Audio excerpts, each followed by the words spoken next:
Hello' guys, অন্য এটা ভিডিঅ'লৈ আপোনালোকক স্বাগতম জনাইছোঁ। চাওকচোন জুৰি পাৰত সিহঁত কেইজনী কি কৰি আছে, আৰু এই দুজনীয়ে আকৌ মুখখন লুকাবলৈ ইমান লাজ কৰিছে। আকৌ দুইজনীয়ে মুখ ঢাকি তত পোৱা নাই। এতিয়া সিহঁত কেইজনীয়ে জুৰিৰ পৰা মুখ হাত ধুই আহিল। তাই মুখখন লুকুৱাবলৈ যে ইমান লাজ কৰিছে, মই হাতখন অঁতৰাইও তাক বলে নোৱাৰিলোঁ। মুখ হাত ধুই সকলোৱে অলপ বহি ল'লোঁ দেই।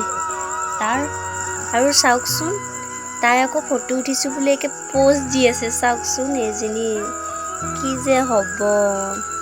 আৰু আমি সকলোৱে বহি ল'লোঁ, বহুত বহি ল'লোঁ। আৰু আমি এতিয়া পথাৰৰ মাজলৈ উভতি আহিছোঁ। আপোনালোকে চাওক, তাৰ উঠনি মুখখন দেখুৱাবলৈ ইমান লাজ, এতিয়াতো দেখুৱাই দিলোঁ ন। এইপিনে একে ইমান ৰ'দ দিছে, এইবিলাক পানীয়ে শুকাই গৈছে আৰু পথাৰবিলাক